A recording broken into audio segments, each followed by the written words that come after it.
So far, the crew has cleared every hurdle naysayers have placed in their way. Columbus would be home to one of the 10 inaugural teams. Columbus has outperformed much larger cities. The true success indicator has been from the fans.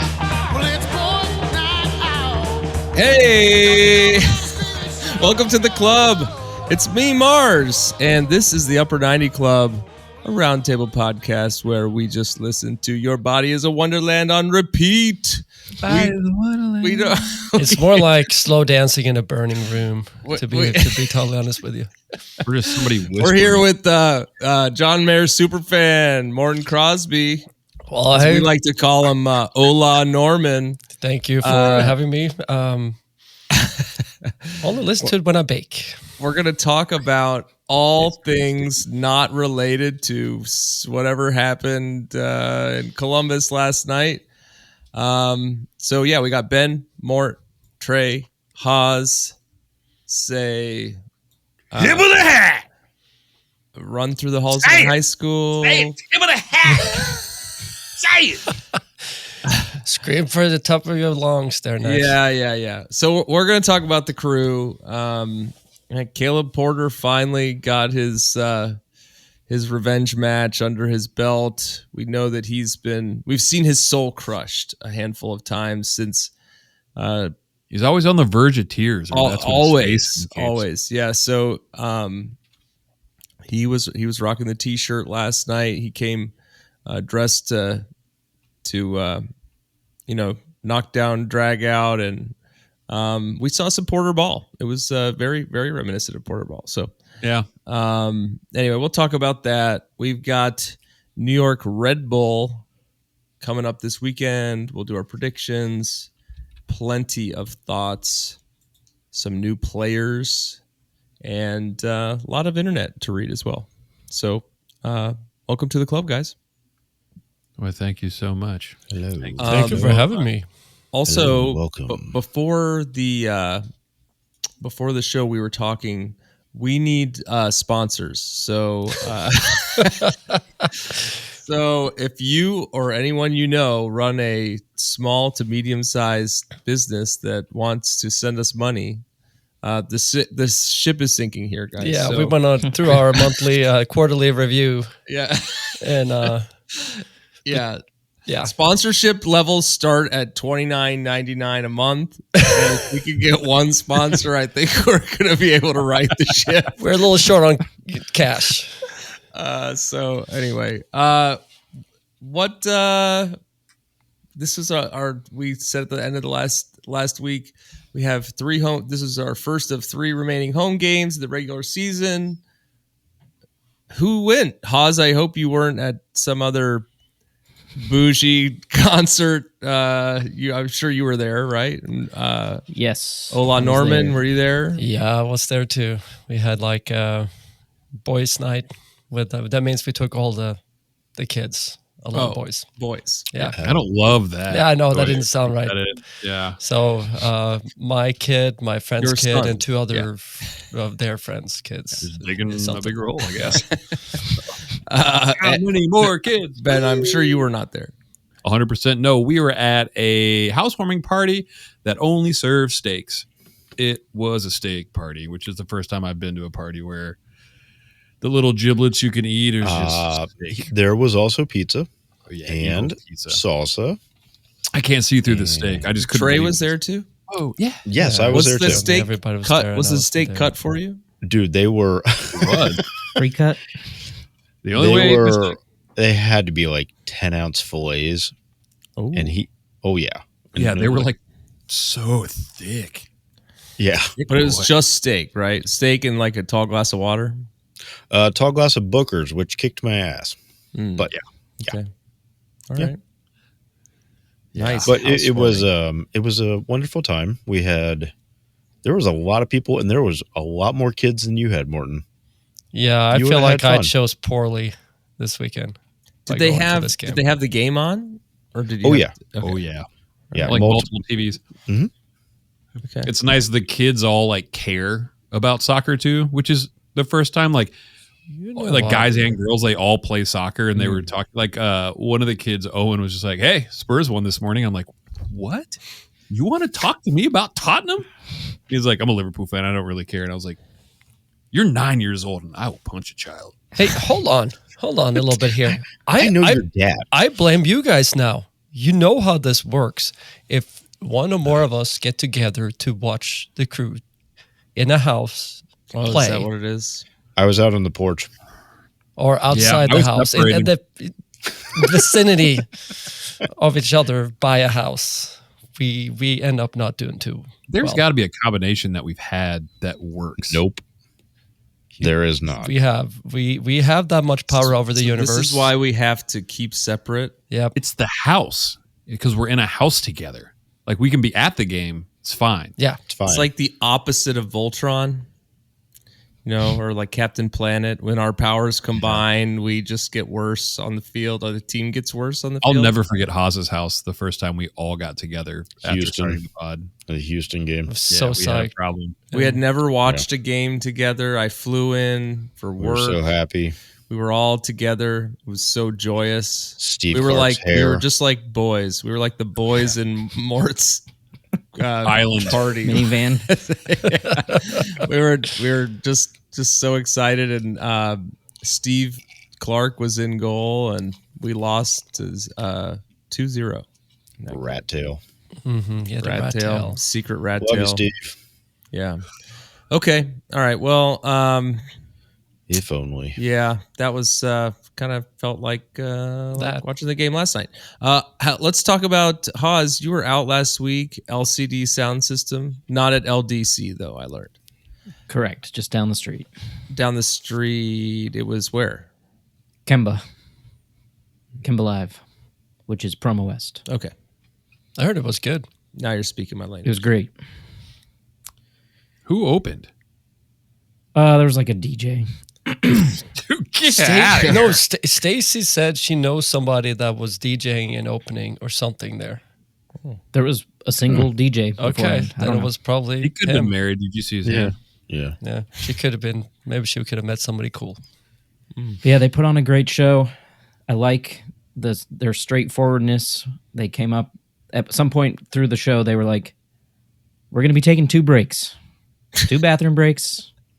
There's no encore. They're do older. Not, do not stay around and try to get us to come back out. We're going to take a quick break, and then we're going to take a second quick break. And the third time we leave the stage, we're not coming back on." It's gonna be Were this there many commercials breaks, this thing? and then it only goes down. Well, they have to at that age. You have to go out and you have to take pee breaks, right? Yes. you hydrate and Yes. you pee more often. You wear a diaper, dog. You're a rock star.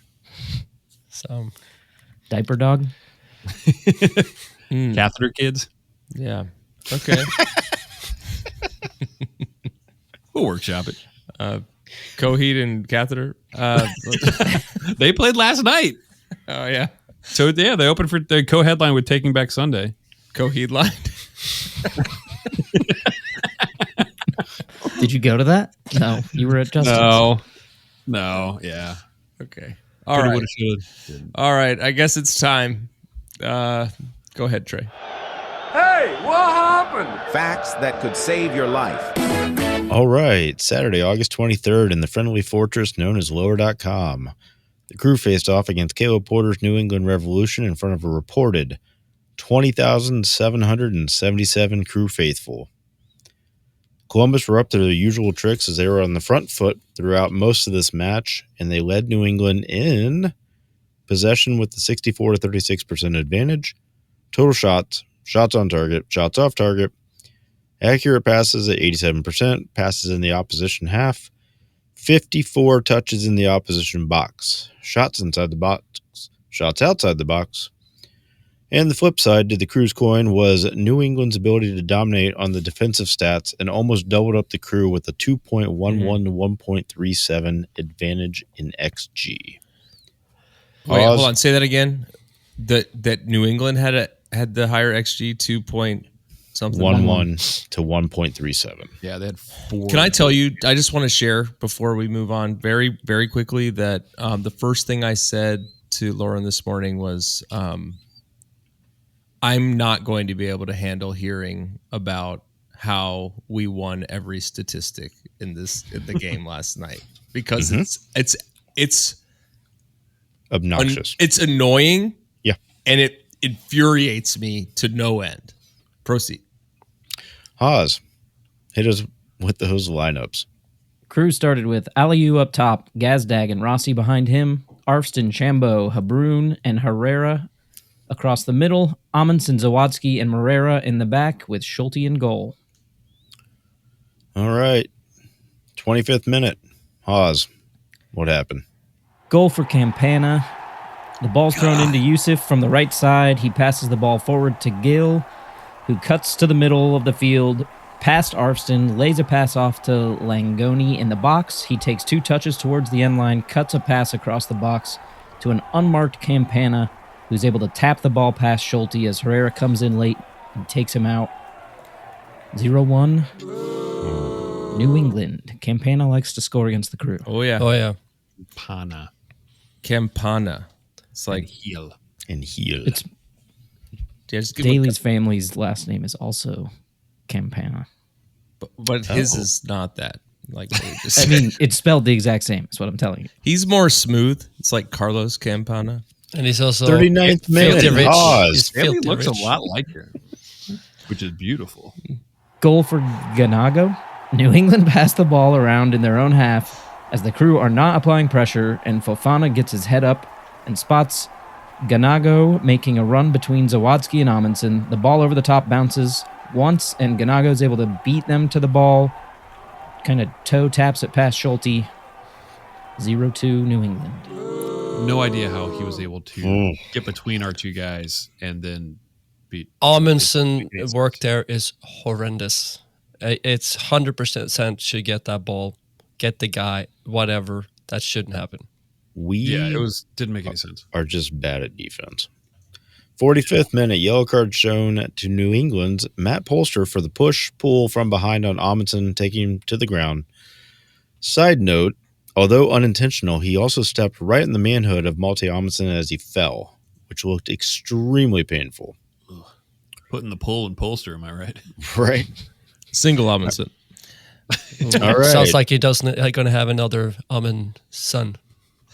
We go in half with Not the bad. visitors up 2-0.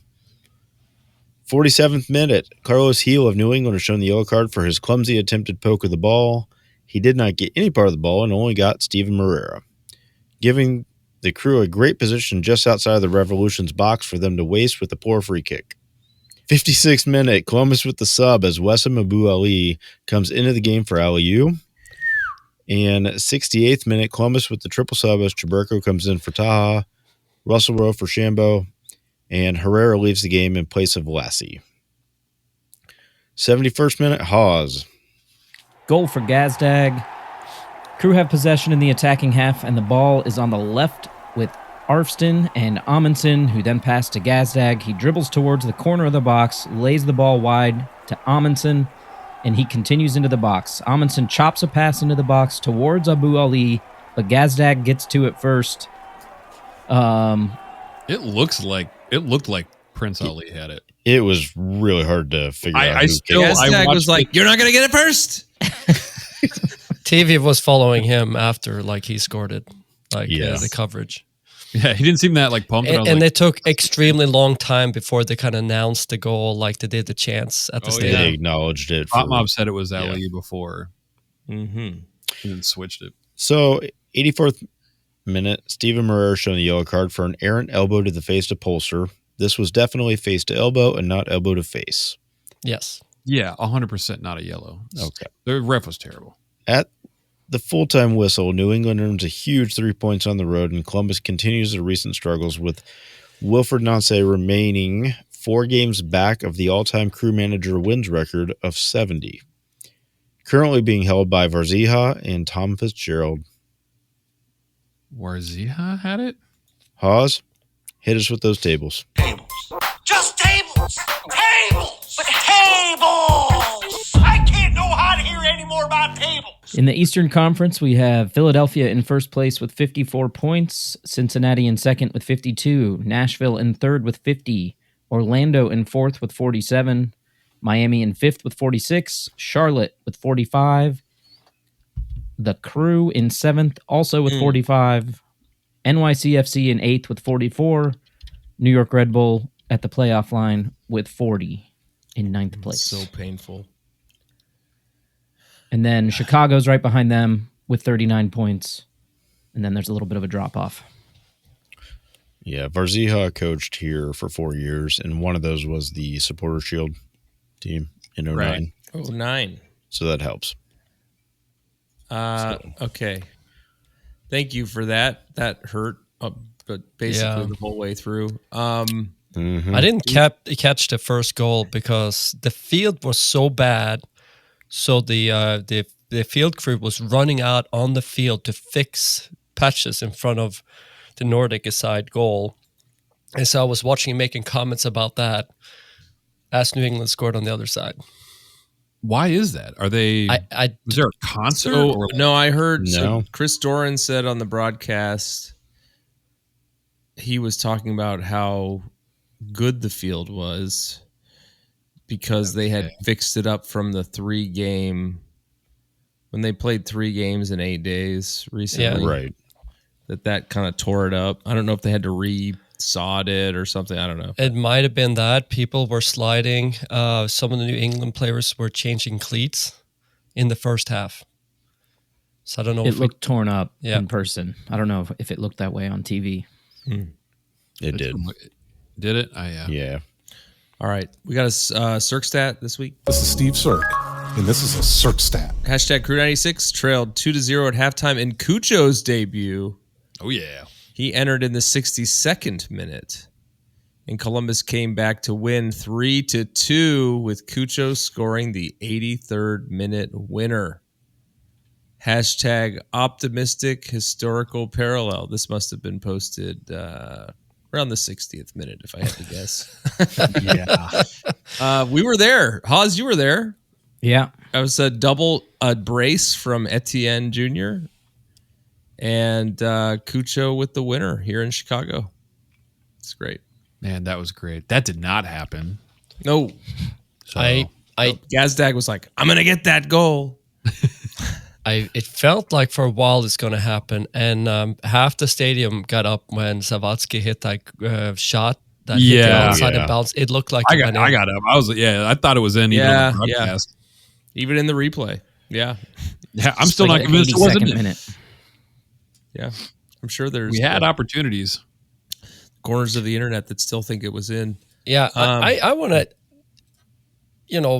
hit that. You went through the stats, and I saw on FootMob, it said big chances, New England 6, and we had 1.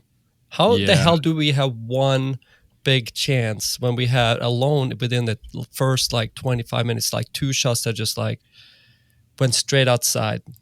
I think it's got to be Ibrahim on frame. had the one he chipped over the goalie, and it just went outside the post.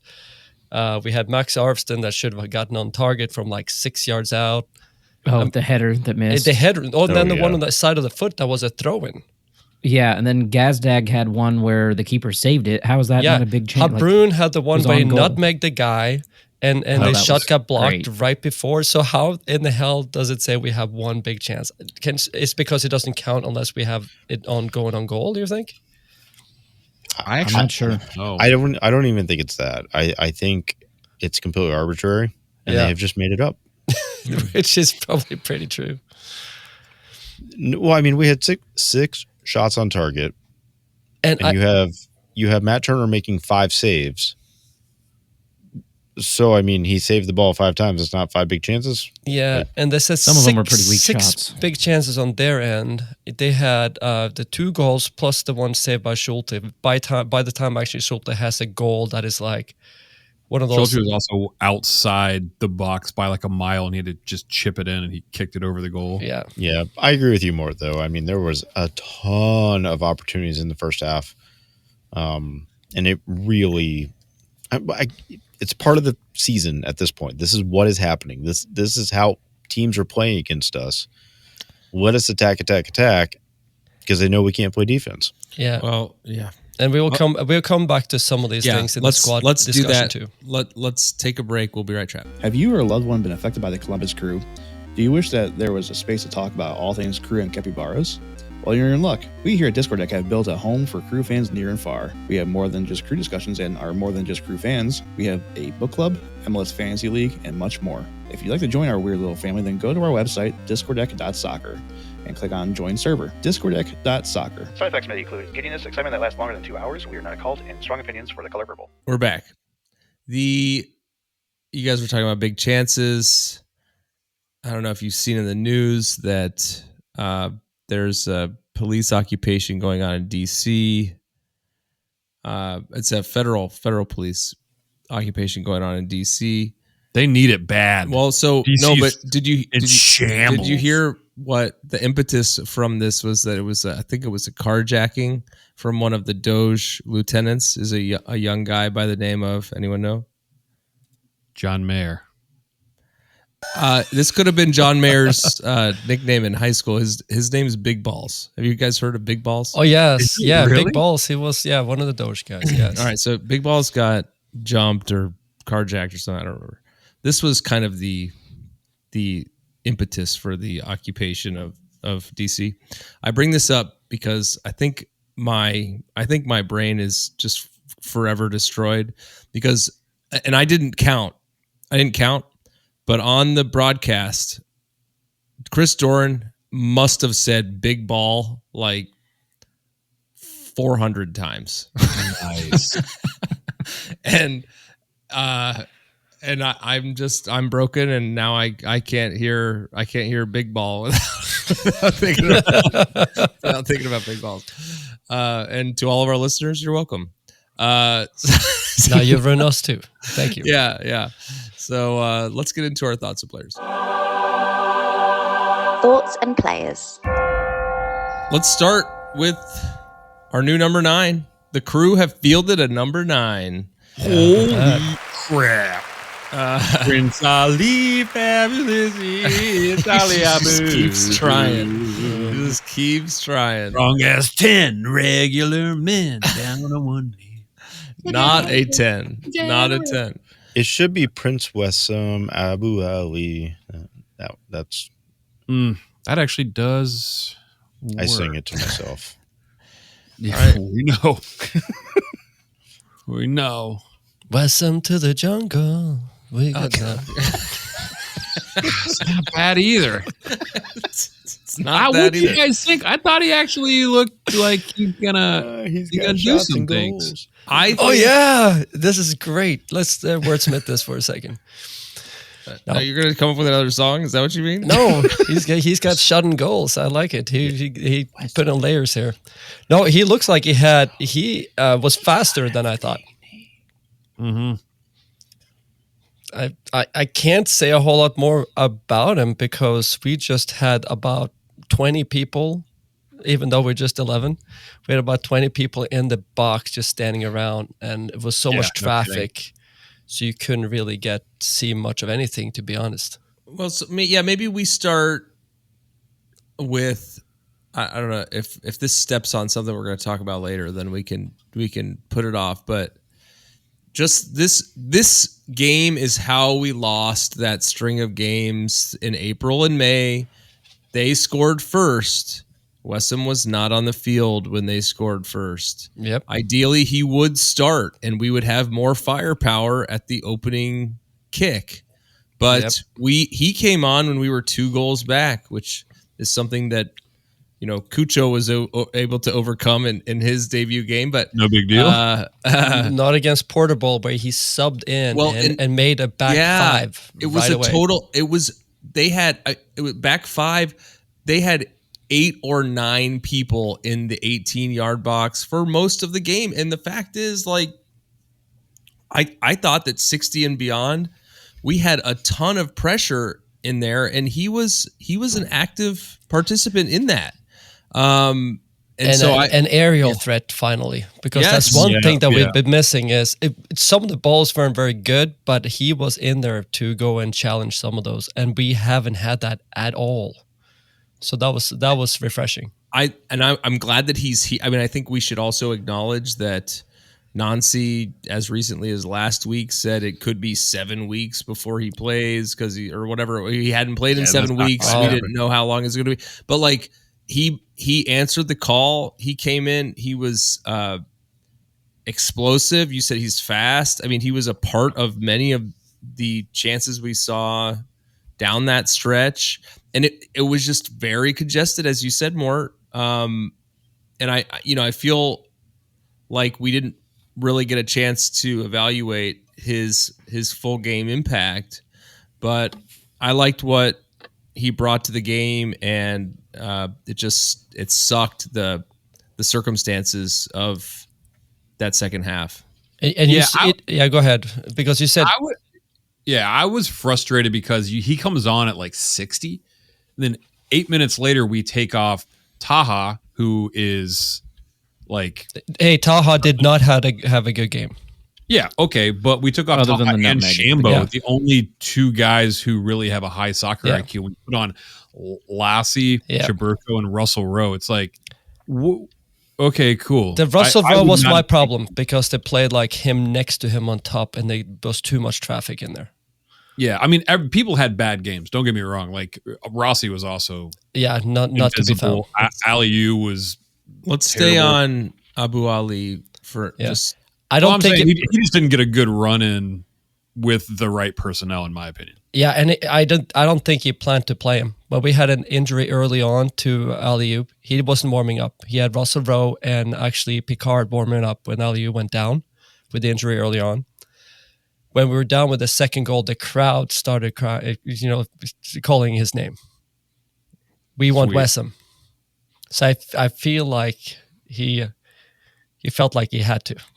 In this case, we couldn't lose this game, and he not putting in his new DP number 9, right?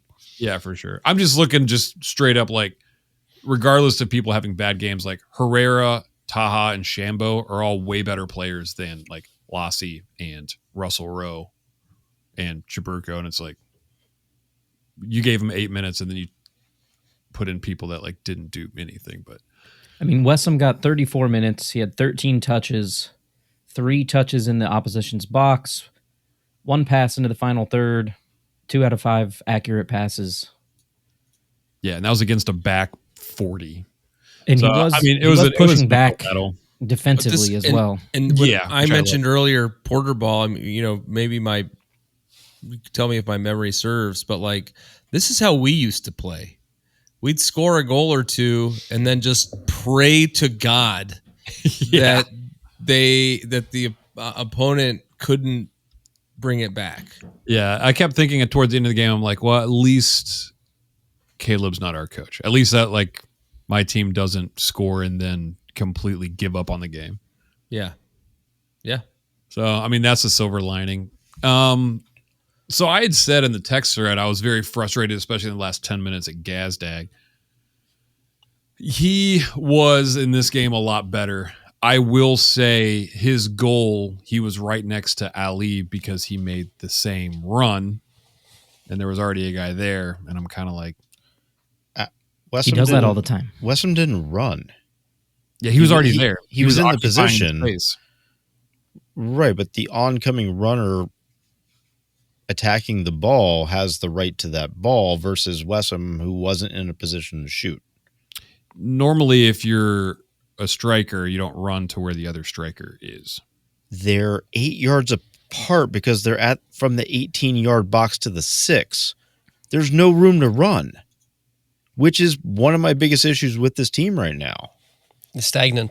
Like we stand, and it's a lot of We're in stand straight up. that arc of desperation around the 18-yard box where we can't do crap.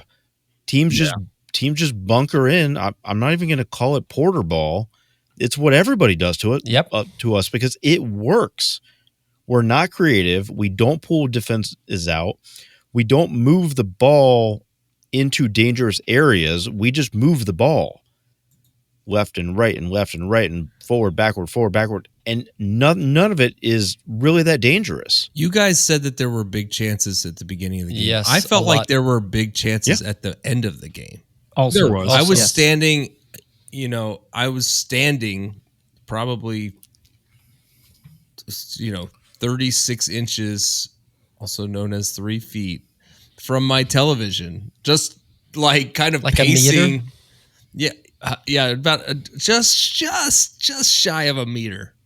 Like it was an exciting finish. You felt like they might be able to tie it up at the end. That I mentioned to you guys in the text that Arfston had a look about 87th minute that just sucked my soul. You know, it was like, man, come on. Straight at Turner. Straight at Turner. Off this game. Turner did make a couple good saves. Rossi straight at Turner with a left. 90 plus 2, yeah. And the Zawadzki one was the 82nd minute. Okay, so they may have been big chances, but they weren't dangerous chances. Like, I honestly, I don't feel like the last 20 minutes of the game, after we scored, were there anything that made me, like, hold my head with my hands and, like, be frustrated because that should have gone in. It was more like, oh, good chance. Oh, good chance. Oh, good chance. But nothing was like, it should have gone in. Dude, the other commentator had said something. One of them was like, oh, who do you like? There's another goal in this game. Who's going to score it? And the first thing I thought was like, I bet you it's New England on like a break. And the girl was like, yeah, I feel like New England probably will score another goal. And I was like, that's kind of how I feel. I didn't feel like we were going to score at the end of the game, even though we were like had 80% possession. I was like, they're more likely to like just get a counter and score than we are to like get a goal or a shot on goal. It's frustrating, man. But there's that. But then I also want to talk about the back line because the back line has like, woof. So, well, it's not much of a line because it's only two people, 2 points of reference. So I want to skip ahead. We talked about Nagby, like, and we kind of all agreed, like, maybe we are better without Nagby. But the last two games, we're not better in the back line. Nagby doesn't give you anything in the back line. No, but I disagree. And he gives them relief to get out. Yeah, it's not like his defense. It's something with his like either his positioning or how he holds the ball or leadership. I was just going to say maybe it's just the confidence on the field that everybody feels better when he is there. I don't disagree with that. It's not like his actual defense necessarily, like his one-on-one defending or whatever, but there's just something that's completely missing. In this end of this game, we moved Zawadzki up to defensive mid and put Shabirko in the middle again. And honestly, I think we should do that. I know Shabirko has had his moments where he hold the ball really long and create some kind of weird turnover, a little bit more volatile. But when the other team has the ball, I think I feel better about that because I think it secures the middle more. And we did that at the end. And Zawadzki, man, he sometimes break the line too and go forward with that ball as well with some speed. Yeah. And we don't get that when he's all the way back there. You saw him take that shot. Yep. I think it's too little too late. And the frustrating thing that I'm also seeing is like, oh, it's a rebuilding season, yada, yada, yada. It's like, no, it shouldn't be. I would rather have Zawadzki as that 6 if Nagby isn't going to play and play Shabirko, Amundsen, Moreira in the back line. We'll talk about it here in a second, but we don't have a center back. Zawadzki is a good player, but he is going to absolutely crush at that 6th position. Mm-hmm. Like that is his position. That's like his position. Moving forward is a very dangerous midfield, like center midfield. I'm interested, or even if it's like Zawadzki and Shambo, or like, I would love to see even Gazdag play in there with Zawadzki. He was called into the national team as a defensive midfielder, even though the national team also put him in the back. Put him at sweeper because we didn't have anybody. Yeah, I keep looking at him like, man, if you're going to play a back 3, I would also like to see him on the right side as like a right center back for the national team. But I think he's as good as Aiden Morris. I think he can be as good because Aiden Morris also right now is murdering the championship. Yeah, he doesn't have the same passing range as Aiden does. I think he doesn't have the same. He can't pass through lines the way Aiden Morris could. He can't turn with the ball the same way. But he's different. But he's also still very, very, very good. Yeah, that's his position, right? Like that's And he's not a center that's back. the big Cosplaying problem. him as a center back for a while, and it's like, that's not it. We talked about the goals. The one over the top. Amundsen, that's an Amundsen. It should be gone. It should be cleared. It should be even if you take out the guy outside the box, almost like it shouldn't happen. The ball bounced. The ball bounced too, and he got between both. That whole thing was weird. Was it Moreira that was back there with him? No, Moreira. That was Amundsen and Savatsky, but Zawadzki. Amundsen had the angle on that. Right. And then the second goal, there's nobody in the middle. Herrera gets in there very late, but that's also to the fault of our system too. I mean, he has to run a really long way to be the last guy in there. On the rewatch of this one, I totally agree with what you said, but there was literally nobody close to him on that back post. It wasn't like, oh, we stepped away to a more dangerous man or we were 2 yards behind the player. That player ran directly into the 6-yard box on the back post with not a single person seeing him or moving to him, acknowledging him. What was Moreira doing? That's like his area. I think he was on the... I think he was marking somebody, but I think he had stepped towards the ball. We got pulled to the right side of the field. Yeah. We had like a weird amount of players on the in right the corner side when Carlos Heel cut in. And I think Moreira had stepped more to like where the penalty spot was or in between the penalty spot and the 18-yard box. And there literally was just nobody on the back post. Nobody. Something was off this game with this has been weeks. Defensively, this has been weeks. Yeah, but if I look at the lineup we had, I'm looking at the line. Arfston, he had his moments, also struggled with finishing. Rossi was nowhere to be found in this game.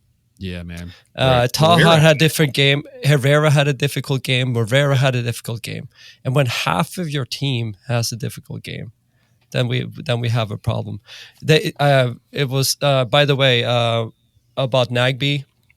I saw Frankie today and asked, "Do you know anything about Nagby?" He says it's a lower abdomen injury, which can be really troublesome because it's really hard to heal from. He says it's weeks. He's still weeks away from even. He doesn't know if that's weeks away from playing or weeks away from going back to being in practice. But we talked about the irony of then we suddenly get a good game from Gastag, and then the rest of the team is not. Right, falls apart. Yeah. Right. Yeah. And I know we have a question that we're going to get to later in the episode, and I don't want to hit too much on it, but I honestly think if we go through the players that are playing in the defense, we're not very deep, but we have good players that can play defense. We do. So I really, there's a topic coming up that I want to hit on that I think we can yell and scream a little bit about, but yeah, let's go ahead and read the internet.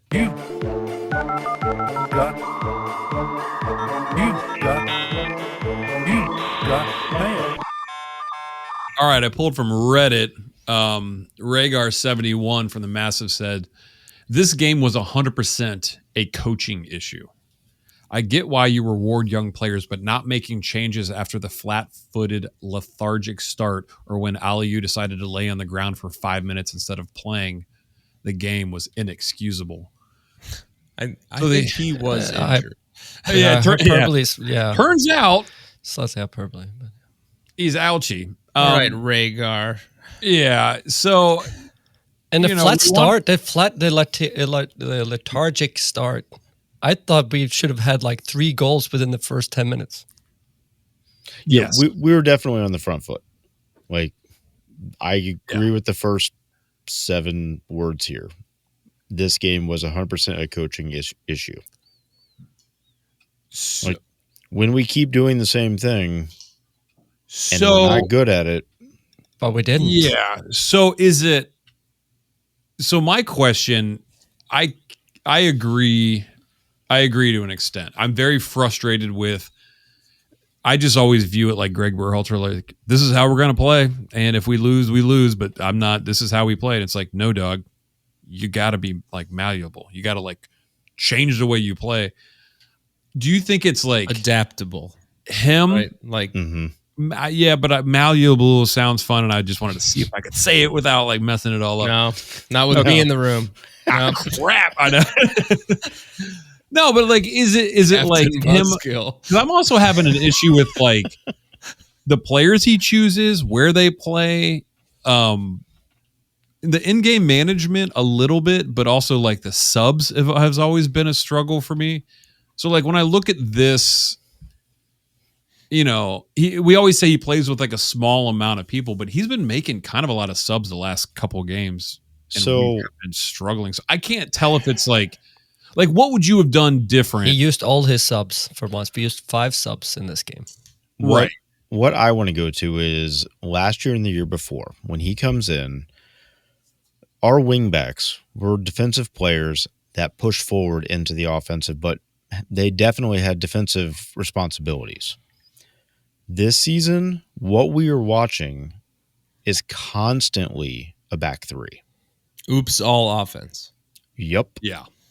And they are not coming back and playing defense, and you've only got 3 guys back there that are getting picked apart.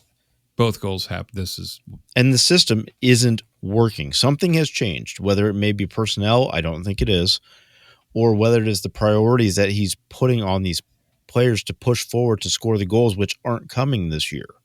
I think it's something else. So we're pushing harder. It's the other teams. It's the same thing that happens all the time. Right. You talked about already. They sustain the pressure. They keep 2 guys up often too sometimes, and then we break away, and it's often 3-on-3. Because the second you break up and we push so far up, so that's why it becomes a 3 backline defensively, because it's never it's never like we go back and get that structure where it's almost a 5, right? No, that doesn't happen. When we do that, we're okay. How does all the goals happen? Like, but 90% of the goal happens in transition, where we're like over the top, or we're, you know, outnumbered. What I'm watching, we've talked about it multiple times this season, is so many offensive players pushed up into such a small, the final third, the final fifth, whatever you want to call it. Everybody's in each other's way. We just talked about it earlier when we were talking about Gasdog making the run to where Wessam was. There's only so much space on the field. And I think as a bigger picture thing here, not only is it what the other teams are doing, but it's how we are acting or how we are playing based on what they are doing. And instead of like pulling them out to pick them apart, we're just throwing more at them. Then you mentioned it, they sustain that pressure and then they counter with, you know, and they pick us apart. I think this is a coaching issue. And in the end, we put in Bolt. This is one thing I didn't get. Why did we put in Russell Rowe after we put on Wessam?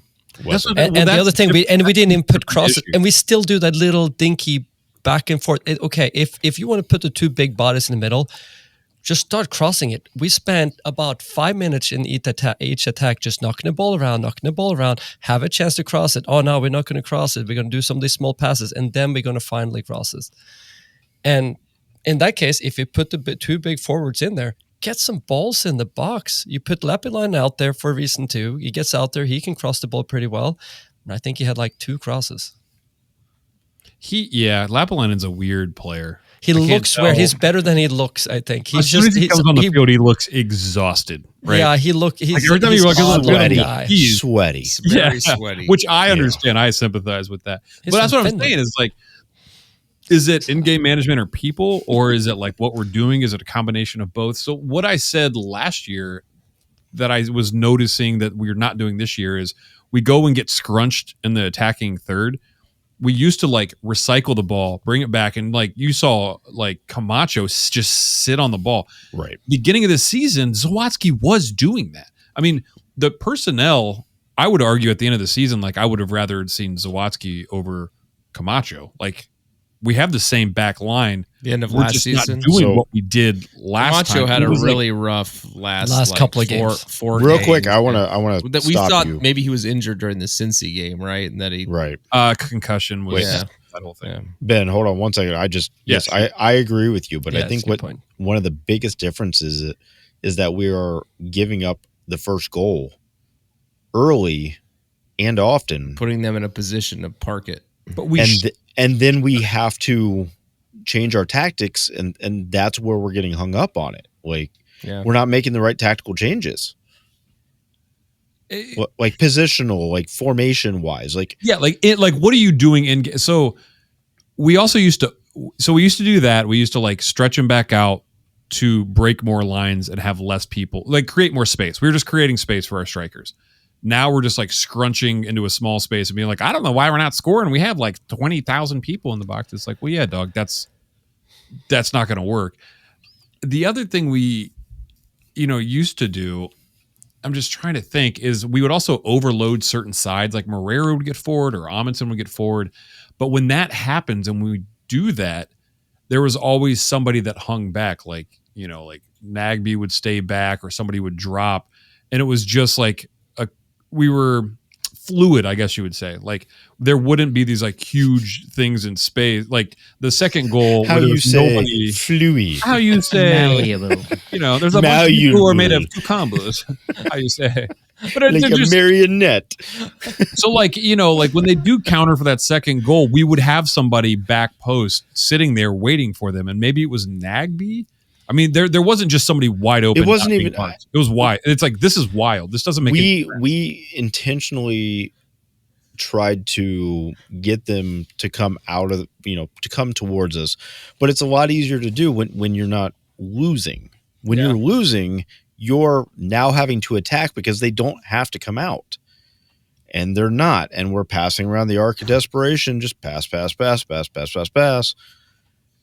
Without anybody's ability to, we don't have a counter. We have zero counter. You know what this season feels like? I'm hoping Westham helps. This season feels like the New York Red Bull games last year. Yeah, 100%. Yeah. Yep. And I think everybody took that model and applies it. Yeah. Man, I don't know. I agree with it. I feel like not every single team we're losing to is like, all right, we play this way all year, but for this one game, it's like the games where we concede first have been like this. Many games. This is what I'm saying about and the difference between the April-May stretch and the May-June stretch was that we started scoring first. We were able to keep playing our game. And the math in MLS is that if you score first, you're likely to win. I mean, we are better against better teams because they want to attack us. Yeah. They're looking for a second goal. Correct. We're going to be more opportunistic against a better team than we are against a Chicago, a New England, a Red Bull. So Toronto, because they don't have the ability. Well, they have less of the ability to actually break us down. They're going to hit us on the counter. That's what they want to do. Right. I don't know. I feel like we've played down the competition. Let's roll. The internet's a big place. What else you got? Hello, Adam Hernandez here, fellow crew fan and Columbus-based artist, muralist, and designer. When I'm not making art, I'm looking at art. And when I'm looking at art, I want it to come to life. That's why I made my new augmented reality prints. What's an augmented reality print, you may ask? Well, I make my really cool psychedelic art come to life in the palm of your hand. Check out my website, ahernandezart.com or at ahernandezart to learn more. They're really rad. ahernandezart. I want to shoot over to another issue that we really haven't talked about. John Zadar on Blue Sky says, some people just don't know how to cook. You don't know how to cook. Is that embarrassing? Yes. He responded to somebody weird. And then Keith Nass wrote, this stretch is on Isatal. I'm sorry, but he is paid to deal with the fact that this team needs a center back help. So I'm kind of on the camp of we knew what we needed and we opened this window. And so since he's kind of taken over, we've I would say not even like bought, but acquired like Lapalainen who wasn't playing. We acquired Aliu who wasn't playing. we got Gazdag, and I don't necessarily say that's a bad thing, because in theory it was like we talked about last podcast where it was like, but it's not a good thing. Well, we had like Bradley Wright Phillips, and I was like, dude, sure, and Molino. I was like, we're gonna win. Perry And they Kitchen, struggled. yeah. Perry Kitchen. So like, I had no problem with that. I was like, those are just duds. Those aren't on you. I don't think Gazdag necessarily is on Issa because he is a good player. But we spent all this time talking about one guy, and we need probably 2 or 3 defenders and a central midfielder. And I don't know if we, since he's out there making deals at the death of the window. We need, and we're like, yeah, we got our man. We've got. Like, Yeah, I think we can all agree that's like Nagby's hurt. Next up is Zawadzki. Let's go ahead. He's a 6. He's not a center back. Like what? How arrogant are we? Time out. We don't have a player issue. We absolutely do. No, we don't. Let's talk about our defense. That's fine. No, let him. Who's our Trey central defender? make his point? Yeah, man. go ahead. No, he's helping me make my point. No, I know. We don't. Okay, Steven Moreira, great player. Okay, Chiberko, solid player. Herrera, no, Chiberko's a solid player. Amundsen, solid player.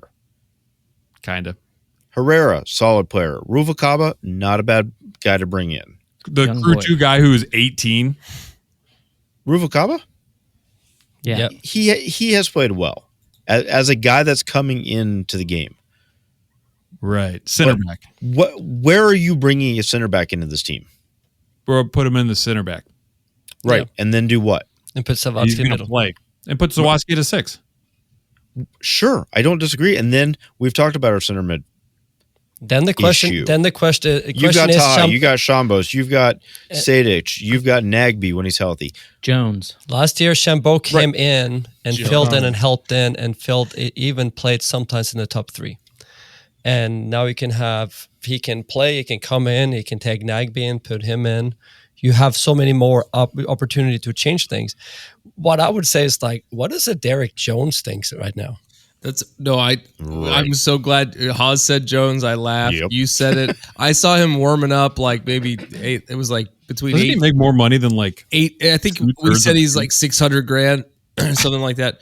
I saw him warming up on the sideline. It's like, what are you thinking if you are Derek Jones? It's like it's 100%. He's got a Zen in his mouth. Making my money. He's just But it's funny. For a while last year, we talked about. I think it was last year. We talked about how we're getting a little thinner in the middle, and we have Taha we can use there. We have Sejic that can come at the bench. We have Derek Jones that doesn't even play, and now we don't have any center backs. Any guesses on we number of don't. minutes Derek Jones has played this year? He played 0. 2. Incorrect. 2. Yeah, 2. He was a came in. late sub. Yeah, but- More. Really? bigger than a bread box. Could 3. 4. Oh, so close. What is price per minute? $120,000. Basically, yeah. Could he play center back? What was he? I don't in even know. defense in Cincinnati. So, Ben, I don't disagree with you that Isatal needs to bring in a center back or more. He's tall. He is. Okay. Miazga's tall Rico as well. Crickets. But We're talking about Issa tall is tall? No, Okay. Jones. I mean, I'm lobbying for joke. Jones. You wasn't looking for a dad joke there? Okay. I'm always looking for that dad joke. He is a tall. he should be He's looking a to bring God. We should be looking to bring in better defensive players. Yeah, that is yes, yeah. agreed. But what are you doing with them? I'm not looking at it going, holy crap, we got a major issue. We are getting work my based on issue how we're is- asking them to play.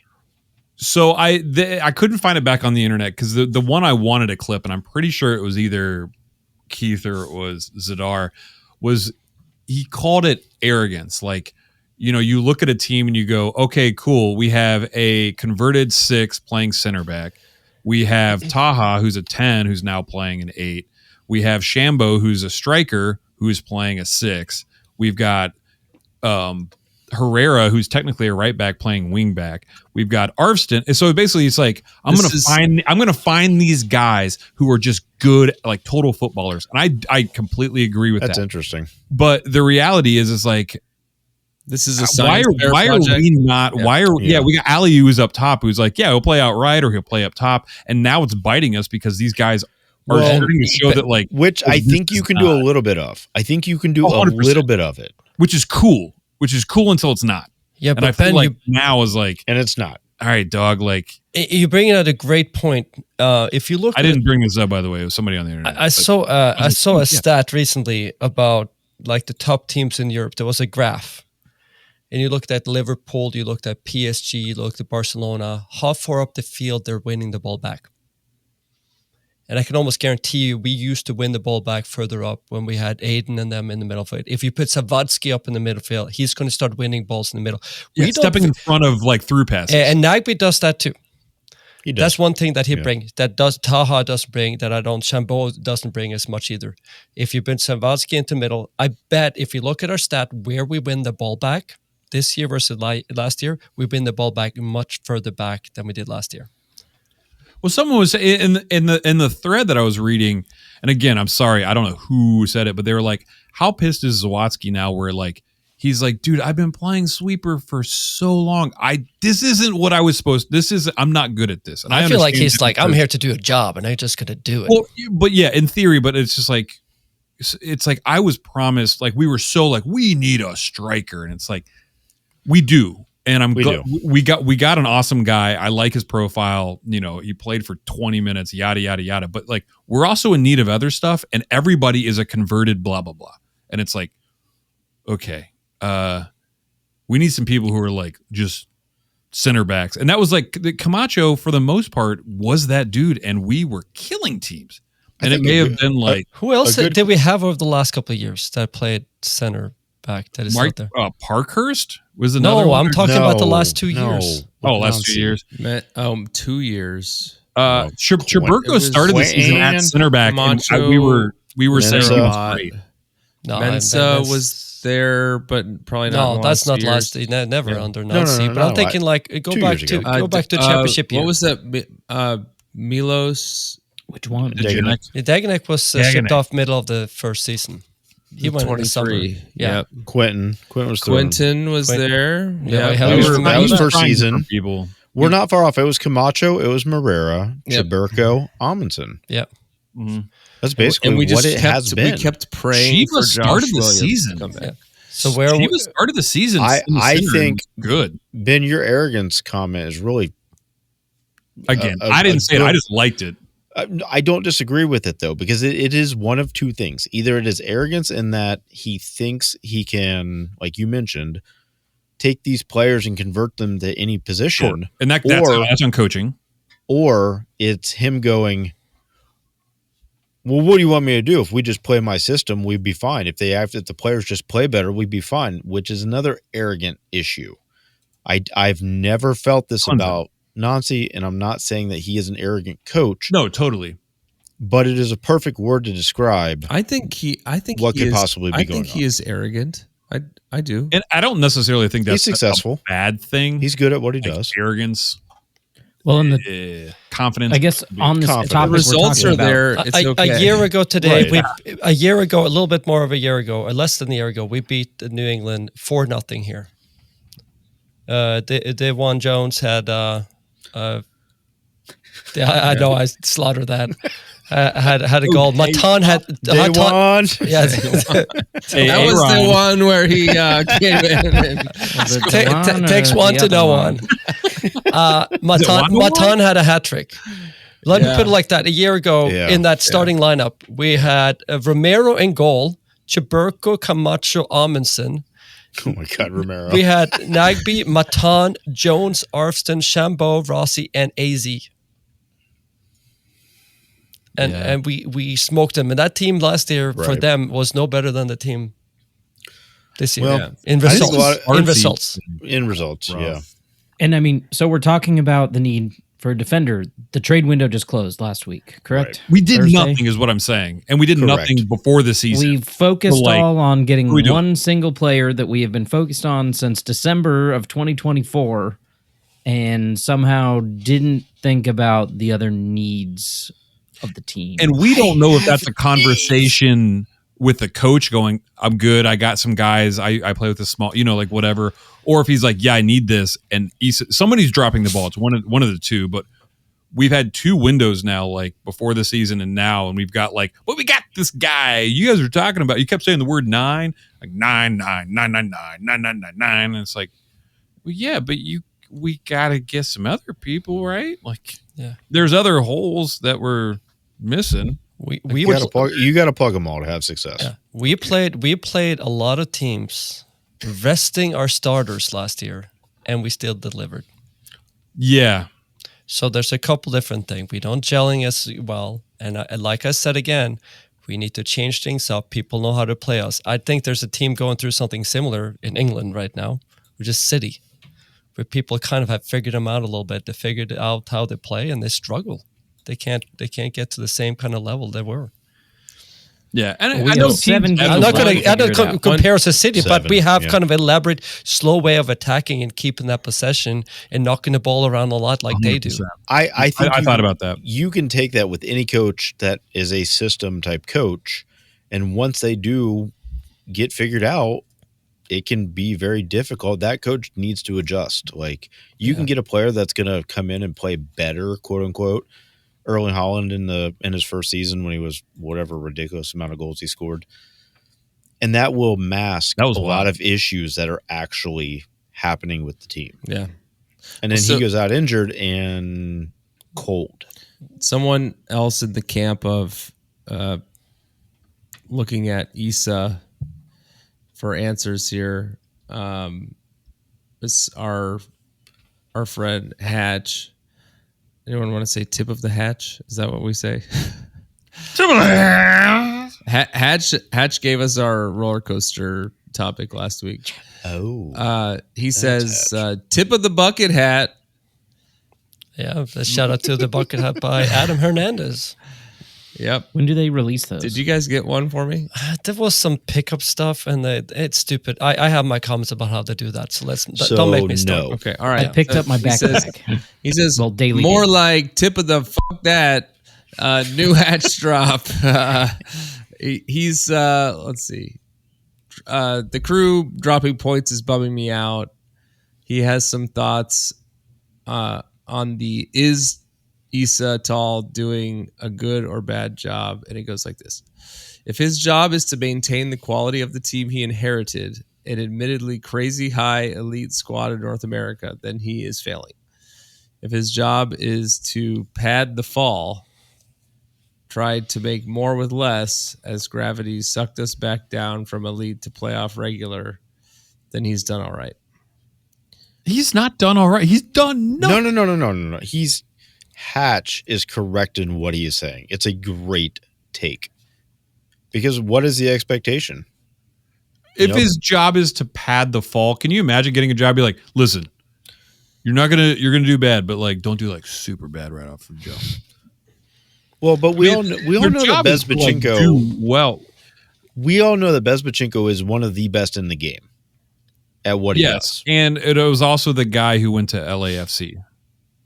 McGinnis. Yes, it was like a combination of like he was the our scouting head scout, I think. Neil yeah, McGinnis. for sure. So we did lose that, but like we are idiots on this podcast. Like we love soccer, but we're not paid by soccer like to make decisions. We're not paid at all. Not paid at all.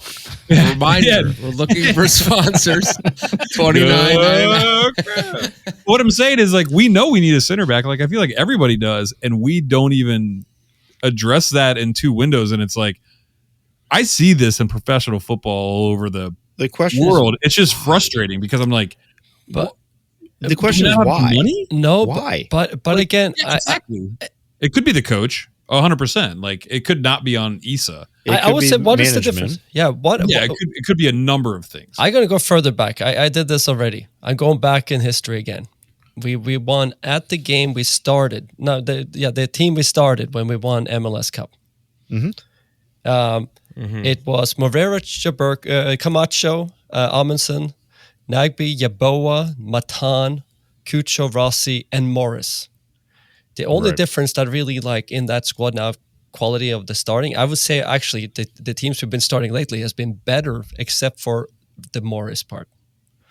Coming off the bench was Jaberko, Zavadsky, Gressel. Ramirez, I think, is a big loss. I think he brings something different. And then Kevin Molino. And then Max, they didn't come on. We had Medranda and then Russell Rowe. Medranda. Yeah. So I mean, like this squad. You can say two things. Over the last 2 years, a lot of the squads in MLS has gotten better. You see what they do down in Cincinnati. You see what they do in some of these other. Yeah, they do this in a lot of teams now. They're investing money, and the level has gone just up a little bit. But we don't have a team that is on paper any less than what we had 2 years ago. Okay, so all right, so let me.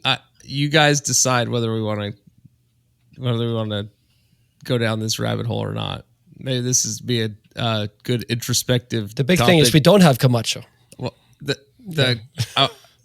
the introspective episode where in the postseason, hopefully that starts in late December, is how much of winning the MLS Cup is luck.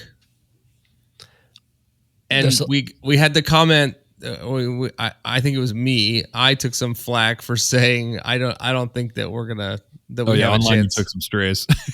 that we're gonna win the cup because we're gonna actually have to string together a serious number of wins, not only in the regular season to like make the playoffs, but then luck is like to win the playoffs. And so then we had a commenter. Someone can help me with the name. So you can't say that we're not going to win because look at LA Galaxy won the MLS Cup last year and look at how horrible they are this year. So it was the gist of that. And so my question to that is, well, okay, so then do you have to be good to win the MLS Cup? Is how much of winning that tournament is luck? How much of it is quality? And you know, I don't know. When you've seen history play out, right? When we see us win the cup, we say we're the best team of that season. But like that, and that MLS Cup against LAFC was a decisive win. There was no doubt that we won that game. It was not close. It was no doubt that we won that game. But the game before that against Cincinnati, it was pretty dicey there for about 80 minutes. 88 minutes probably. Yeah. And then the game before that against Orlando, where if I remember, I mean, I don't know whether we led before full time, but we went to extra time in that game as well. Atlanta, we won 4-1 or nothing or whatever. And we played 3 games against Atlanta. Yeah. And I'm not discrediting that team. It was a great team, but luck was a big part of that MLS Cup too. Luck, but also but the difference is like with all those games we completely believed. Yeah, even as fans, like everybody knew, like we were going to win those games. Yep. Like it was crazy. Those kind of don't count. I'm thinking when you say luck, I picture Leagues Cup when we won on like penalties in wherever Monterey or whatever. Like we had some games that like we should not have won. Like, and it felt like, oh, we got lucky on that one, and we ended up winning it. And I was like, all right, sweet. For whatever reason, like when I look at the teams recently that have won the MLS Cup, I'm like, no, those were good teams. Like that Galaxy team, it was awesome. Like they should not be as bad as they are this year. But they were good all season last year. And it's like when I'm looking at teams like Nashville right now that's on a streak, I'm worried that they're going to hit the playoffs and just roll teams. That team is really good. And like we're not hitting our stride. In fact, we're like taking a step back. So the issue was like we were saying, you know, is MLS Cup out because we can win a game anytime and we can also lose a game anytime. And it's like, go ahead, Mort. Yeah. In 2022, the MLS Cup was between Philadelphia Union and LAFC. Yeah. They were both That number game, one in they the played East and the West. 160 minutes. Number one. That was a really good game. Yeah, that was a great game. Number one in the East versus number one in the West. In 2023, we were number 3 in the East, and LA was number 3 in the West. So that was kind of an outlier. Last year in 2024, it was of course New York Red Bull that went that run in the East. Yeah. And LA Galaxy was on a hot streak coming into the playoff with like 7 straight wins or something like that. But were they number 2? If I they were number correctly? 2. That was like in the very very last game. No, it wasn't the very last game. It was like stoppage time of the very last game. Like if I remember correctly, there was a penalty kick for LAFC or something happened. I can't remember exactly what happened, but 1 and 2 flipped between LAFC and LA Galaxy in the waning moments of the regular season last year. It was a goal difference thing. Okay, that's what it was. Okay, yeah. Ben, I think you had a good point a few minutes ago when you said belief. Beginning of the season, like I believed this team was a contender. 100%. And everything over the last 6 weeks has made me just not. I've just lost it at this point. Like where I'm like, flipped on its show head. me why I think you'll make a deep run. Show me why I think you'll win 6 games in the playoffs. I'm having a hard time. Like, punches us in the mouth, and we're like, do it again. And they did it again. And it's like, crap. We did like nothing and like put one away. Like that's not what we used to do. We used to be like, yeah, we got Cucho, we've got Aiden. Like we're gonna lock up the middle and we're gonna put some away. We're just dangerous. It gave us an edge, and I can't just tell you how many times that is kind of the cult. I don't know, the culture or whatever it is of this team this year. We had so many games this year. Talk about the Miami game in Cleveland where we played Miami off the field. Right. Yeah. Still lost. Yeah. How many games have we said that this year? That's why I'm so aggravated. A good amount, but not you and me both. I can't Not hear recently. Trey talk about how getting we worse. dominated. It's so bad and lost. Yeah. We're so good, But recently it's but been so like bad. chances, shots on goal, like or either like equal or more. And it's like we're not creating quality in the final third, and we're giving up that goal in the beginning. Like there's the team is good. But we're just missing, and I just don't. I just wonder if it is Nagby in the middle, which gives you something that is intangible. The only good win we've had, we had 2 good wins since like maybe June. It is we beat Cincinnati away, and then we beat Philly at home. And other than that, we really have nothing to write home about. We lost 3-0 to Nashville. We beat DC 2-1 at home. We lost to Orlando. We got spanked. We played some out-of-season MLS, a League MX team who made us feel better about ourselves. Tied Toronto and lost in England. Yeah, we're in a horrible streak. Let's talk about that. Talk about that Cincy game just for a minute. So the unique quality of that game was that we went down 2-0 in that game. And I'd be interested to go rewatch that and see if this wasn't did we win that game or did Cincy lose that game? Right? Like, did they not know how to play us when they were 2 goals up? Because New England showed us how to beat us today. They're not a good team. New England? No, they're not. They're not. And so I'd be interested to go back and watch that Cincy game. In our own house. Was this we pulled ourselves up by the bootstraps and we scored 3 goals? Or was it just since he didn't adapt, since he didn't know how to shut us down? And to your point earlier, Cincy's, they're playing their game and they're, maybe they didn't park it kind of thing. And so we were able to squeeze some goals out and take the win. But it's weird. Yeah. And there is a lot of parity. That's the other thing is like, Cincinnati also lost at home, and Miami tied, and other lost games kind of got their way. So like we are 2 games back from the playoff line, which is super scary. We're also like 3 games off from Supporter Shield. Yeah, which is this is really fun, but it's like, man, again, the vibes are not where they were when we won the cup. You know, they're not good. We're not seeing what New York Red Bull were doing last year, where they like came off and were killing it. Like that's what I'm seeing with Nashville. You know, that's what I'm seeing with other teams where I'm just like, oh boy. Yeah. We're gonna play City twice. City has a game less played than us at 26. These are 6 games, swings. and they have 1 point less than us. If we don't watch out, they can be 5 points ahead of us, or 4 points. 4 weeks ago, we were talking like, oh man, we're like 1 or 2 games back from Supporter Shield. Like, let's go, let's do this. And now we're going, yo, we got 6 point swings to not get in the playoffs. Yeah, like 5 in a row. Like, no, if we won this game, which we should win at home, we've been in 48. We were looking at 51. We'd be right there with Cincinnati if we won that game in hand. That's so frustrating. All right, let's take a break. We'll be right back. This episode of the Upper 90 Club is brought to you, as always, by Supporter Supply Company. Hi, friends, this is your good pal Morgan Hughes, here to talk to you about a serious issue facing 96% of all crew supporters in Columbus. Why, not enough free shipping, of course. For a limited time now, through the eventual heat death of the universe, Upper 90 Club listeners can use the promo code Upper90Boys. That's boys with a Z on the end of it, at checkout for free delivery on absolutely any order over $10.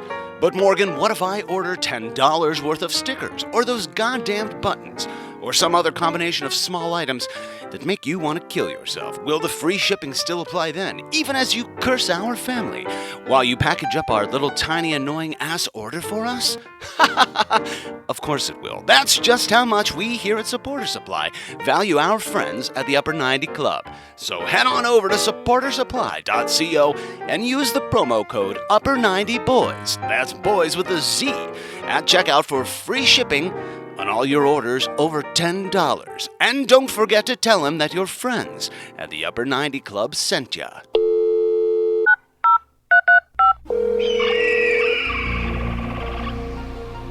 Hey everyone, thanks for having me again. Carlos here to talk about the Crew 2.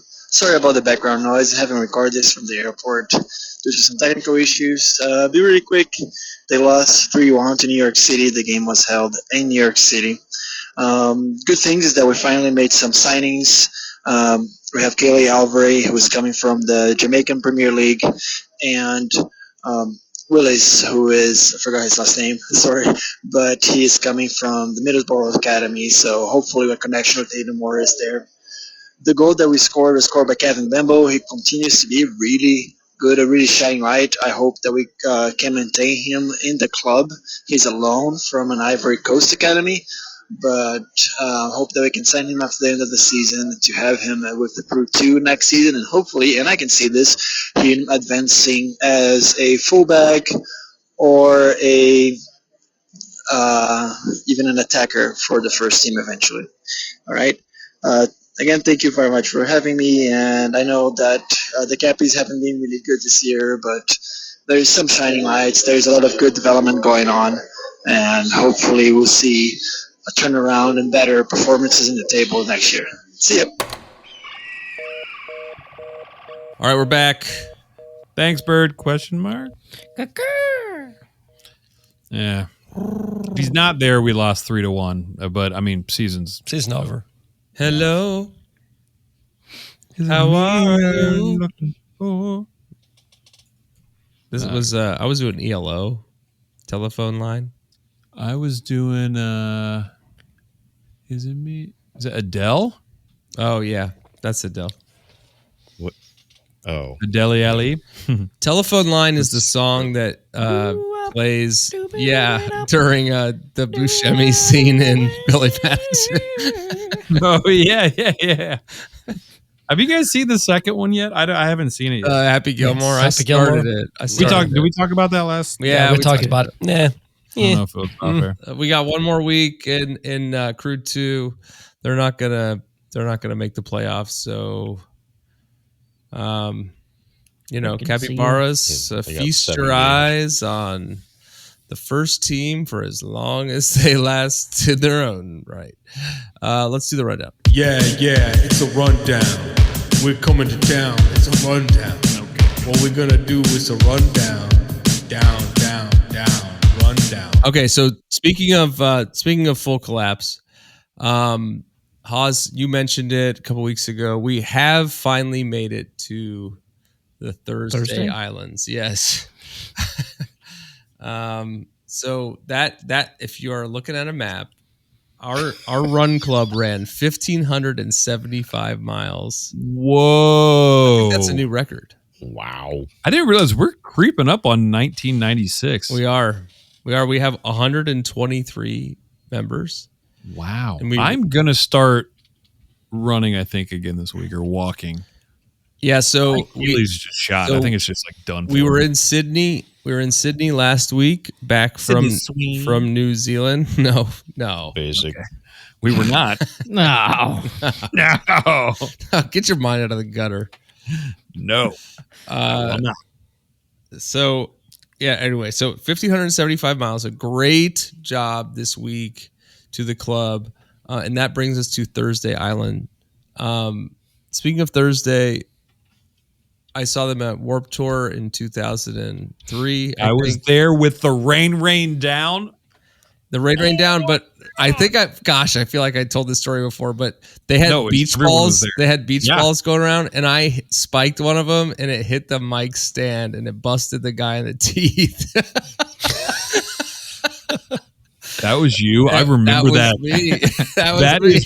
That is wild. I think we talked about this in season 1. Okay. That sounds familiar. As I was saying. Oh my God. Anyway, Thursday Islands, just at the very northern tip of Australia, just south of Papua New Guinea. Papua New Guinea pig? Mama New Guinea. Baba New Guinea. These are jokes we've already told. It's just recycled jokes. The problem is they're so funny. Yeah, I know. Okay.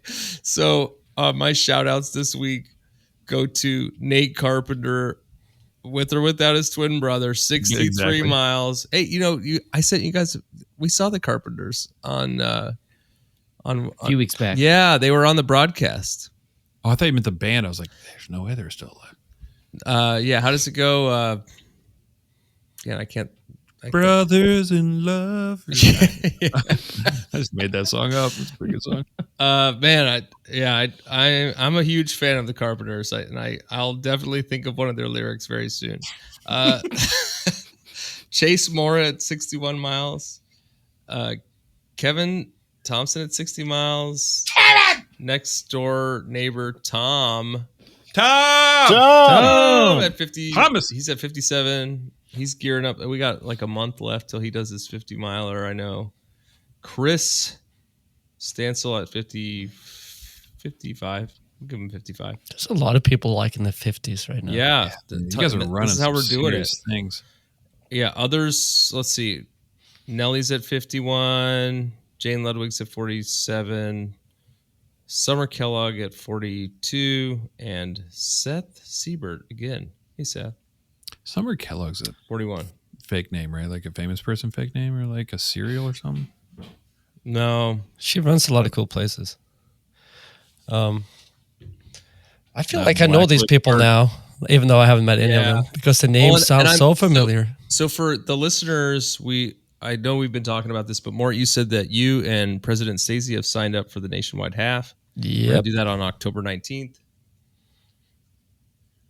So the day after the first of probably 4 Red Bull games, I'm assuming at this point. But that's hopefully I will be hungover. Actually, it might be the playing game. It might only be 2 games. Yeah, good point. Let's see. We live in a bad timeline. The silver lining, Haas, is playoffs will be a lot cheaper.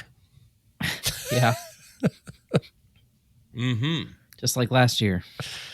Yeah, that was pretty fast. But not like Leagues Cup last year. That was expensive. Smartened up and opted out this year. Yeah, I did too. And then let's see. I think I got the club 25 miles. Yeah, I'm gonna kick it back. Bring it back, Ben. Come on. Yeah, I ordered a Achilles tendon wrap or something like that. It's probably fine. There's a lot of tendons. Come with like lettuce, tomato, mayo. BLT. Delicious back of my foot. It's like starting my 8 week to the oxtail wrap. I'm starting my 8 week program, and it's not the one you think. So I'm not thinking of anyone. No, okay. 8 weeks? Yeah, it's 8 weeks, isn't it? Something like that. For half, you're just running the half, right? I think I'm just going to show up and do it. I thought you were being like celibate or something. No, not on purpose. No. I still got enlisted John Mayer. Yeah, dude. There is a surprisingly lot on the internet about people who just cook to listening to John Mayer, and it is frustrating to read. Are you listening to his dead music or just John Mayer's music? It's all dead to me. My dad and my brother just saw him in Vegas. He's like a month or so ago. He does like jazz trio. Yeah, he tours with Stevie Ray Vaughan. Like he is a great guitar which is player. also a really good musician that I like. Yeah, great. But his singing is whisper singing, which is so phrased. Well, that's what he has access to microphone technology. So don't we all? Yeah. Okay. Well, great job, runners. We've got only 400 miles to go. So sign more people up.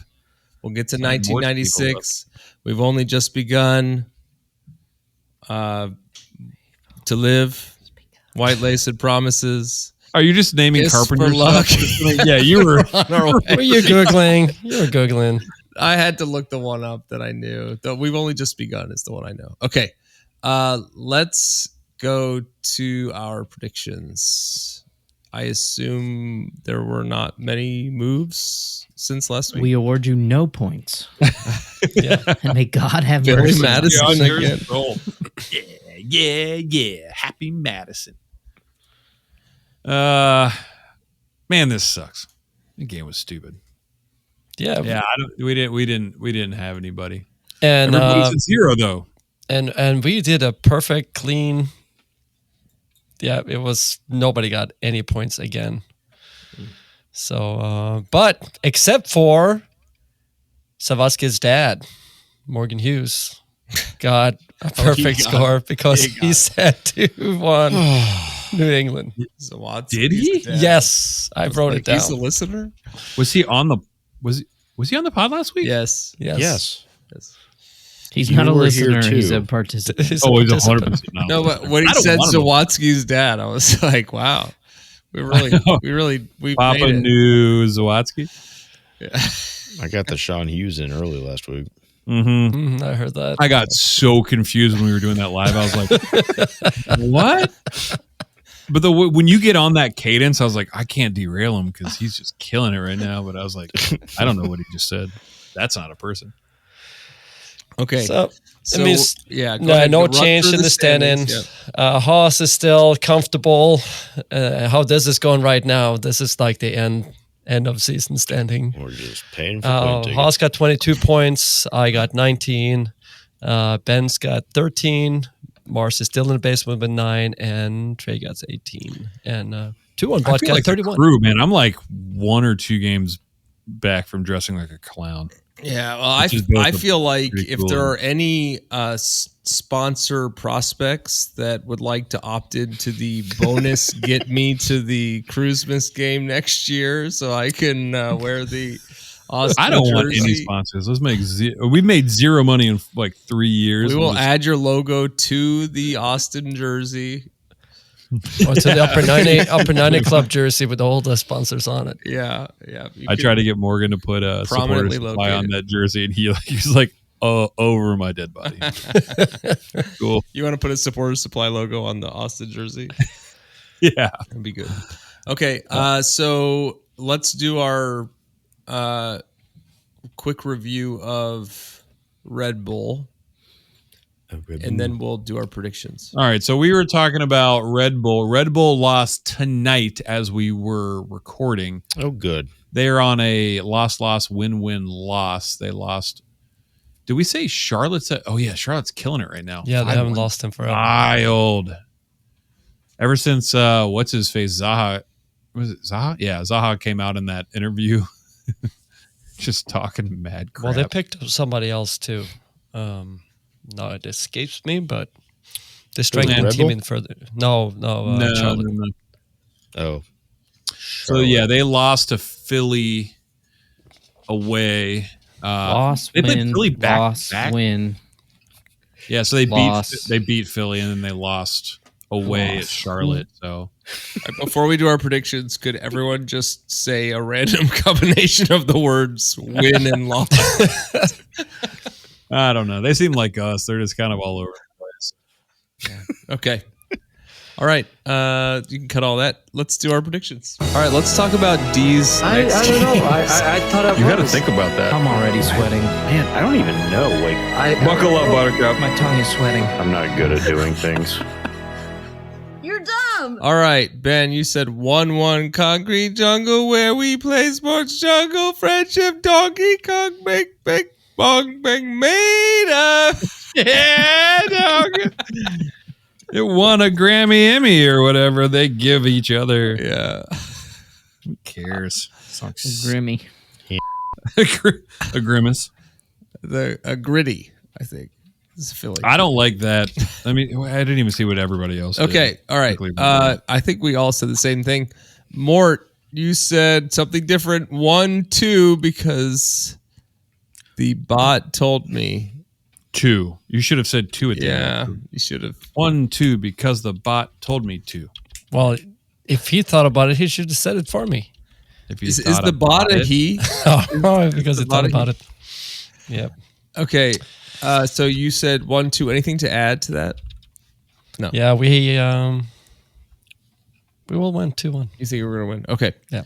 All right. And then let's see. We've got Trey. You say I had to amend mine because I didn't realize we're not playing. No one called him out on it, so I'm gonna allow it. But I Okay. just still feel like if you Trey say 1-2 also. Mm-hmm. Crew beat them in Jersey. Bing bong. Yeah, cool. Bing bong. Bing bong. What is that from Philly? It's a Philadelphia. Yeah. Is that Philly? Yeah. It's Philly. It's all the same, isn't Yeah, it? bing bong. I think they're close. They're real close. In Jersey, it's bada bing. Bada Okay. bing, bada bang. Okay. Bada boom. And I thought Going New to the Yorker bing. said bing bong. No, it's the No, Philly. it's Bing New York. bong. It is New York. It is 100% Chandler New York. Bing. it's well established that you don't know anything about New York. It's terrible. It's a terrible place. All right. You've never. You're afraid of it. It is all one. It is all one city. Philadelphia, Boston, Yeah. New York, Okay. Connecticut, You put Boston in there? Danbury. You're both wrong and right. To be honest. Yeah. Okay. All right. If it's north of Baltimore, it's about the same. All right. Haas says Want some more what? Haas says 1-1 crew. Anything to add? I really wanted to do 1-0 crew, but we give away goals so easily. I had to. And it would have been 0-1. And it would have been Yeah. 0-1. Yeah, you nailed it. Okay. Burn. And I said 1-1. Mort, you hold the narrative from our robotic overlord 2-1 bot. What did they have to say this week? Prediction: Columbus Crew will beat New York Red Bulls 2-1 because payback tastes better than energy drinks. The Red Bulls will show up ready to press like they always do, acting like sprinting in circles. It is the pinnacle of tactics. But Columbus will remember last year's playoff sting, 4 straight games against the same opponent ending in heartbreak, and they will play this one like payback is personal. Preach. Yeah. Preach 2-1 bot. In the 22nd minutes, Wessam Abu Ali, the Crew's new number 9, will open his account by muscling past the defender and finishing coolly. They're calling out minutes? Yes, the celebration was say it It's all. gonna be a long prediction. Yeah. Honestly, this is going to be very weird if this happens. New era, same Crew grit. The New York will equalize after halftime, and their fans will celebrate like they just broke a decades-long curse. Oh wait, Yeah. but the Crew won't panic. They'll grind, they'll wait. Then in 81st minute, Diego Rossi will curl in the Surprised game it's winner. not Cucho. A gorgeous strike that feel like it's exorcising last year's ghosts. Crew supporters will erupt, finally tasting the revenge they've been waiting for. Final score, Columbus 2, Red Bulls 1. Moral, last year's survival, this year's payback. Okay, Last year was survival, last year's payback. Okay. We didn't survive. I don't get that. Did a bad job. 2-1 bot, you know. Thank you, 2-1 bot. You were oddly specific. Okay, so that's what? We have, how long do we have until we start playing 4 games per day? Oh. We have another week, right? This is just a 1-game week. We don't have a mid-game after Red Bull, right? Correct. Okay. No. A midweek game, you mean? Yeah, it's late, man. 13th, 17th, 20th, 27th. Yeah. 13th. Okay. Yeah, so that's not yeah, that's mid-month. Mid-month. Okay. So yeah, and the way City's playing right now, because they're at win-draw, win-win-win, they're on a tear too. That is going to be a must draw. Win. Yeah, honestly. Yeah. I think I said in there we played them twice. I think we only played them once, aren't we? No, we have to play them twice. We play them last game of the season. Oh no, you're talking about Red Bull. Oh, I'm talking about Red Bull. Moore's talking about City. We did not play them because of the game that got canceled. We have 2 games against them. They couldn't figure out which baseball city to play. They haven't updated then because I don't see. We play them midweek. It's in September. 17th. Yeah. Yeah, we play them on 17th, but we only play them one time. We already played them once, right? We play Red Bull twice. Yeah. For some reason in my head, I said earlier in the pod that we're playing New York City FC twice, and we're not. It's all the same. Yeah, just go with me. It's all the same. Yeah. They're all trash. Remember the early pods? We had that Red corrections Bull in NYCFC. We had a corrections. What was it? What do you call it? Corrections. Yeah. Not what we're talking about? Nope. Naga. Mort said all New York is terrible. Yes. Got it. Now I'm glad. I realized I sit with my arms crossed.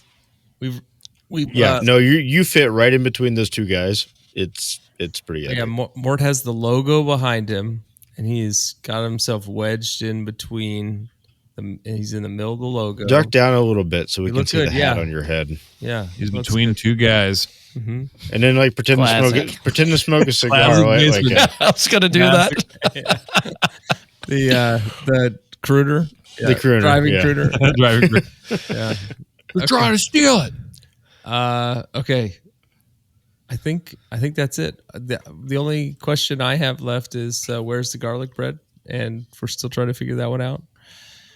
We are still trying to figure that out. Plenty of Italian restaurants up there. We'll add that to the discussion next week. Until then, go Crew. Go.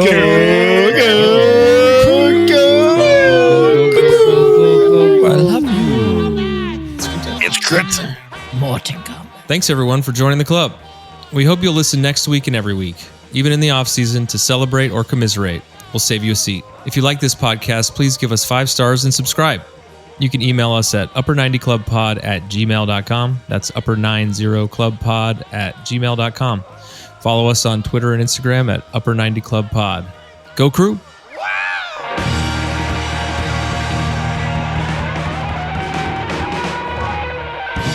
Daly's father claims to have been babysat by Karen Carpenter. He told you that? That's a weird thing. That's one of his claims to fame. What were you talking about just prior? What's your claim to fame? I may have once been babysat by Karen. That's one of those things that you